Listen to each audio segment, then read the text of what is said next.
বিজ্ঞান অনলাইন ক্লাসে তোমাদের স্বাগতম। আজকে বিজ্ঞান বইয়ের বিজ্ঞান কি, বৈজ্ঞানিক প্রক্রিয়ার ধাপ, পরীক্ষণের মাধ্যমে তত্ত্ব বা উপাত্তের প্রমাণ। আসো দেখি, বিজ্ঞান কি? বিজ্ঞান এক ধরনের জ্ঞান। জ্ঞান কি তা জানো?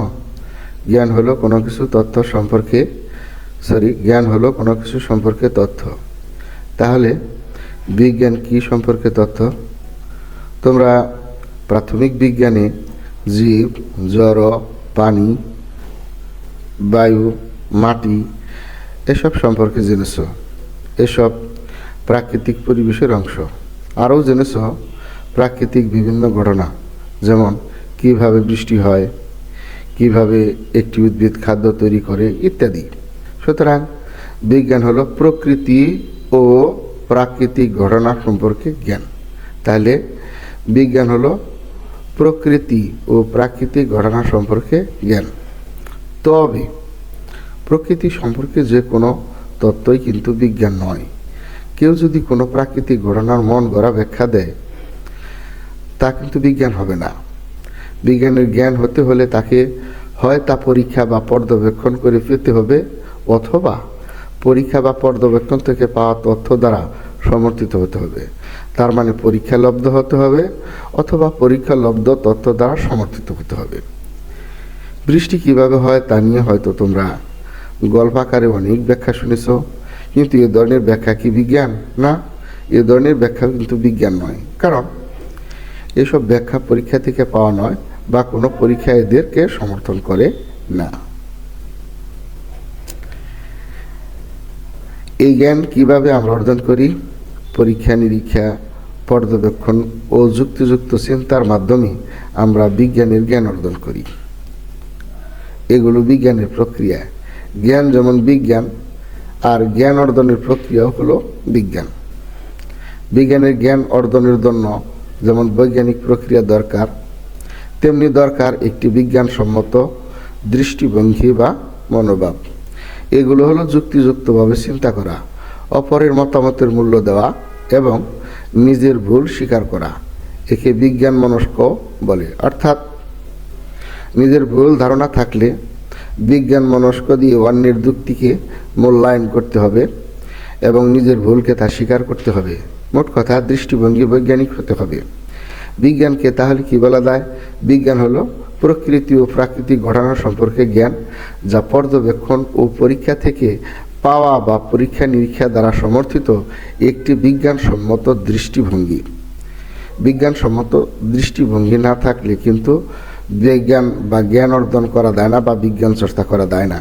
বিজ্ঞানের জ্ঞান যেমন গুরুত্বপূর্ণ, জ্ঞান অর্জনের প্রক্রিয়া বা পদ্ধতিও তেমন গুরুত্বপূর্ণ। আর সবচেয়ে বেশি গুরুত্বপূর্ণ হলো বিজ্ঞানসম্মত দৃষ্টিভঙ্গি। বিজ্ঞান চর্চা করতে হলে প্রথমে তোমাকে বিজ্ঞানসম্মত দৃষ্টিভঙ্গি থাকতে হবে। যদি বিজ্ঞানসম্মত দৃষ্টিভঙ্গি না থাকে, তাহলে তুমি কখনোই বিজ্ঞান চর্চা করতে পারবে না। সুতরাং আমাদের সবারই উচিত হলো বিজ্ঞানসম্মত দৃষ্টিভঙ্গি সৃষ্টি করা বিজ্ঞানের জ্ঞান অর্জনের ক্ষেত্রে। আসো দেখি এবার বৈজ্ঞানিক প্রক্রিয়ার ধাপ। বৈজ্ঞানিক যে প্রক্রিয়াটা, এটা বিভিন্ন ধাপে আমরা প্রকাশ করতে পারি। সেই ধাপগুলো দেখব, তার পরবর্তীতে এটা পরীক্ষা করব। তোমরা জানলে বিজ্ঞানের জ্ঞান হলো প্রকৃতি ও প্রাকৃতিক ঘটনা সম্পর্কে জ্ঞান। এখন প্রশ্ন হলো, বিজ্ঞানের জ্ঞান অর্জনে কি একটি মাত্র নির্দিষ্ট প্রক্রিয়া রয়েছে? না, একাধিক উপায়ে বিজ্ঞানের জ্ঞান অর্জন পাওয়া যায়। অর্থাৎ বলছে যে বিজ্ঞানের জ্ঞান অর্জন করতে হলে কি একটি উপায়ে না একাধিক উপায়েও করা যায়। আসলেও বিভিন্ন বিজ্ঞানী বিভিন্ন প্রক্রিয়া পদ্ধতিতে বিজ্ঞানের জ্ঞান অনুসন্ধান করেছে। এক ধরনের যে উপায় হবে এমনটা কোনো কথা নয়, তবে তার মধ্যে অনেক ক্ষেত্রেই মিল ছিল। সে মিলের ভিত্তিতে বৈজ্ঞানিক প্রক্রিয়াকে নিম্নোক্তভাবে বর্ণনা করা যায়। প্রথমত হলো প্রশ্ন বা সমস্যা নির্বাচন করা, তারপরে বিদ্যমান তথ্য সংগ্রহ করা, সম্ভাব্য ওই তথ্যের ভিত্তিতে সম্ভাব্য ফলাফল দাঁড় করানো, পরীক্ষণ ও পর্যবেক্ষণের পরিকল্পনা এবং উপাত্ত সংগ্রহ উপকরণ যেমন চেকলিস্ট তৈরি করে এটাকে প্রস্তুত করা।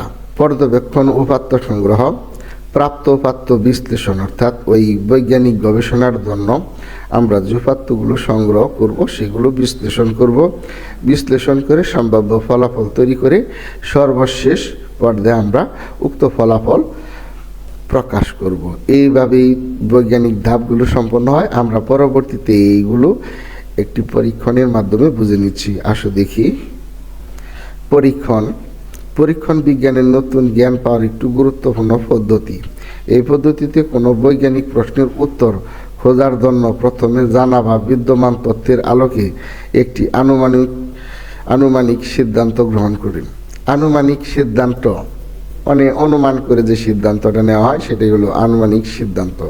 পরবর্তীতে তিনি পরীক্ষণের মাধ্যমে ওই অনুমিত সিদ্ধান্ত ঠিক হয়েছে কিনা তা যাচাই করা হয়। অনুমিত সিদ্ধান্ত যে অনুমান করে সিদ্ধান্ত নেওয়া হয়েছিল, ধারণা করে সিদ্ধান্ত নেওয়া হয়েছিল, সেটাকে বলা হয় অনুমিত সিদ্ধান্ত।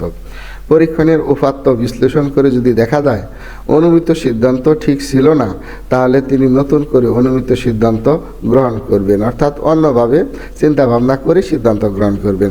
তারপর আবার তা পরীক্ষণের মাধ্যমে যাচাই করেন। পরীক্ষণ পদ্ধতির মূল বৈশিষ্ট্য হলো এতে সকল কিছু স্থির রেখে একটিমাত্র চলক পরিবর্তন করা হয়, অর্থাৎ বিভিন্ন ধরনের বৈশিষ্ট্য থাকে, এর মধ্যে যে বৈশিষ্ট্য পরিবর্তন করা যায়, অর্থাৎ পরিবর্তনশীল রাশি হলো কি চলক। এই জন্যই বলছে যে একটি মাত্র চলক, তাহলে চলক হলো কি পরিবর্তনশীল রাশি, যেটা মানের পরিবর্তন হয়। তাহলে বলছে একটি মাত্র চলক পরিবর্তন করা হয়। নিচে পরীক্ষণ পদ্ধতির ধাপসহ একটি উদাহরণ দেওয়া হলো। তাহলে এখানে পরীক্ষণ যে বিষয়টা করব সেইটা হলো কি বেঁচে থাকার জন্য গাছের পানি দরকার কিনা তা পরীক্ষা করা। এখন এটা আমরা জানলাম যে বেঁচে থাকার জন্য পানির দরকার, হ্যাঁ না হতে পারে, কিন্তু তার একটা যুক্তি বা প্রমাণ থাকতে হবে। আমরা সেটা বৈজ্ঞানিক ধাপগুলো আছে, সেই ধাপগুলো পর্যায়ক্রমে পরীক্ষা করে তা প্রমাণ করব। পরীক্ষণটি করতে যা দরকার, ছোট দুটি পাত্র, যে কোনো ছোট দুটি পাত্র হইতে পারে, ফুল গাছের দুটি চারা, পানি ও শুকনা মাটি।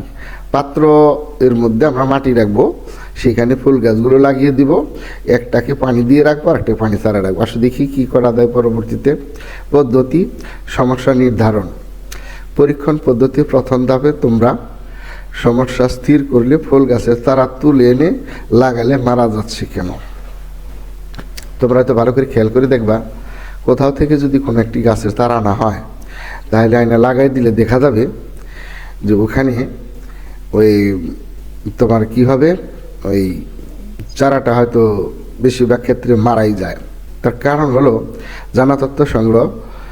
তোমরা বই পড়ে শিক্ষককে বা পিতামাতাকে জিজ্ঞেস করে জানার চেষ্টা করলে কেন চারা গাছ মারা যায়। হঠাৎ করে এক জায়গা থেকে আরেক জায়গায় চারা নিয়ে লাগিয়ে দিলে সে মারা যেতেই পারে। তোমরা জানলে যে পানি না পেয়ে চারা গাছ মারা দিতে পারে, অর্থাৎ তোমরা বই থেকে পড়লে, শিক্ষকের কাছ থেকে পড়লে, পিতামাতা বা আশেপাশে যারা আছে অভিজ্ঞ তাদের কাছ থেকে জানলে যে পানি না পাইলে এই সকল চারা গাছগুলো মারা যায়। এটা কোনো প্রমাণ ছাড়াই একটা সিদ্ধান্ত, এটাকে বলা হয় সম্ভাব্য একটা সিদ্ধান্ত, অনুমিত সিদ্ধান্ত। জানা তথ্য থেকে তোমরা অনুমিত সিদ্ধান্ত নিলে পানির অভাবে গা মারা যায়। তার মানে কি আমরা দেখতেছি কি পানির অভাবে গা মারা যাচ্ছে, তাহলে পানির অভাবে গাছ মারা যায়। এটা হলো আমরা অনুমিত সিদ্ধান্ত নিলাম। পরীক্ষণের পরিকল্পনা। এবার তোমরা পরীক্ষণের পরিকল্পনা করলে একটি বিষয় খেয়াল রাখতে হবে যে এ পরীক্ষার জন্য তোমাদের দুটি পাত্রের দুটি গাছ নিতে হবে। তোমরা কেবল দুটি পাত্রের মধ্যে একটি বিষয়ের পার্থক্য রাখতে পারবে, অন্য সব কিছু সমান সমান রাখতে হবে, না হলে তোমরা যেটি যাচাই করতে চাও তা প্রমাণ করতে বা তা করতে পারবে না। পরীক্ষণ। ছোট দুটি একই রকমের পাত্র নিলাম, ছোট দুটো পাত্র নিলাম, সেটা ওই আমরা টবের মতো হতে পারে অথবা মাটির দুটো পাত্রও হতে পারে, যেভাবেই হোক না কেন। মাটি বা প্লাস্টিকের টব জাতীয় হলে ভালো হয়। পাত্র দুটি তলায় যেন ছোট ছিদ্র থাকে, সবই ঠিক থাকবে। এবার শুকনা মাটি দিয়ে পাত্র দুটি ভরাট করে দাও। তার মানে যে বাইরে থেকে শুকনা মাটি আছে সেটা ভরাট করে দেওয়া হলো। এবার একই ধরনের দুটি চারা গাছ পাত্রে রোপণ করো। দুটা চারা গাছ ওই পাত্রের মধ্যে, অর্থাৎ দুইটা পাত্রে রোপণ করলাম। এর এর এই একটি পাত্রে বলাতে কি একটি পাত্রে পানি দাও, এই একটা পাত্রে কি হবে পানি দিবে, আর একটি পাত্র তুমি কি রাখবে, আর একটা পাত্র তুমি শুকনা রাখো। এই পার্থক্যটা তোমার অবশ্যই থাকবে, আর সব কিছুই মিল থাকবে। দুটি গাছকে ছায়া রেখে দাও, পরের দিন গাছ দুটিকে পর্যবেক্ষণ করো। পর্যবেক্ষণ করো মানে তুমি দেখবে একটি গাছ প্রায় মরে গেছে, অন্যটি সতেজ আছেন। কোন গাছটা তোমার মরে গেল সেই জিনিসটা এখন একটু খেয়াল করতে হবে, যে একটা গাছ মরে গেছে আর অন্যটি সতেজ আছে। উপাত্ত বিশ্লেষণে সিদ্ধান্ত গ্রহণ, তুমি তো প্রায় সিদ্ধান্তের কাছাকাছি চলে এসেছো। এখন দুটি পাত্র একই ধরনের মাটি ছিল, রাইট। চারা গাছ দুটিকে পাত্র সহ একই জায়গায় রাখা হয়েছিল, তাও ঠিক। তাদের মধ্যে পার্থক্য ছিল কি, তাদের মধ্যে কি পার্থক্য ছিল, তাদের মধ্যে পার্থক্য ছিল একটার মধ্যে পানি দেওয়া হয়েছে আর একটা শুকনা রাখা হয়েছে। তাদের মধ্যে পার্থক্য ছিল কেবল পানি, একটিতে পানি দেওয়া হয়েছিল আর একটিকে পানি দেওয়া হয়নি। এ থেকে কি সিদ্ধান্তে আসা যায়, সিদ্ধান্ত নেওয়া যায় যে পানি না দেওয়ায় চারা গাছ মারা গেছে। তাহলে পূর্বে আমরা যে অনুমিত সিদ্ধান্ত গ্রহণ করেছিলাম, সবার অভিজ্ঞ ব্যক্তিদের কাছে জিজ্ঞাসা করে তারা বলেছিল পানি না থাকলে গাছ মারা যায়। এখানেও তুমি যে পরীক্ষা করলে সেই পরীক্ষা দ্বারা প্রমাণ করলে যে পানি না থাকলে সত্যি সত্যি গাছ মারা যায়। এবার তোমার এই ফলাফলটা যে বুলেটিন বোর্ড আছে সেই বোর্ডের মধ্যে লিখে দিবে। এই লেখা লিখবে না, বুলেটিন বোর্ডে তুমি দেখলে দেখি পানি না থাকলে গাছ সরাসরি মারা দেয়। তাহলে এগুলো হলো পরীক্ষণ পদ্ধতির ধাপ, এগুলো বৈজ্ঞানিক পদ্ধতির ধাপ। সুতরাং বিজ্ঞান মানেই হলো পরীক্ষালব্ধ, পরীক্ষণ, পরীক্ষা, জ্ঞান, গবেষণা দ্বারা লব্ধই জ্ঞান।